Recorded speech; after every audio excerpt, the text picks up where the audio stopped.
Bonjour à tous et bienvenue pour votre rendez-vous hebdomadaire sur les marchés financiers. Hier, nous avons eu la publication de l'indice d'inflation PCE américain. Ce chiffre était particulièrement attendu après les rapports CPI et PPI qui avaient surpris à la hausse pour janvier, mais aussi parce que c'est la mesure la plus observée par la Fed pour le pilotage de sa politique monétaire. L'inflation sous-jacente Core PCE est donc finalement ressortie à plus 2,8% en rythme annualisé, son plus bas niveau depuis mars 2021, poursuivant sa trajectoire vers la cible des 2%. Seul bémol, la partie service de ce chiffre qui ne décélère pas en raison de la vigueur des prix des logements.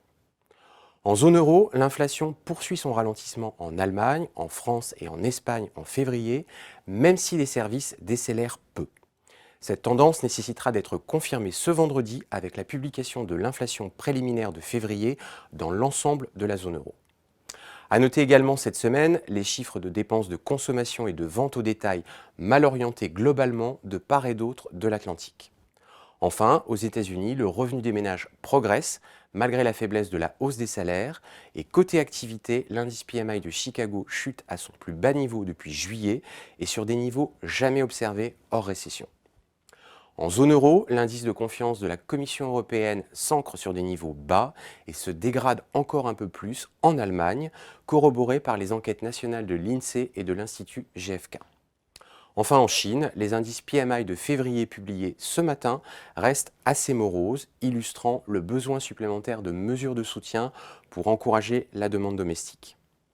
Ces tendances positives teintées de gris expliquent peut-être les déclarations nombreuses des banquiers centraux qui continuent de parler de baisse de taux, mais pas pour tout de suite. Pour la Fed, c'est probablement autour de juin, avec 77% anticipé par le marché. Le consensus est néanmoins toujours à la pontification des courbes.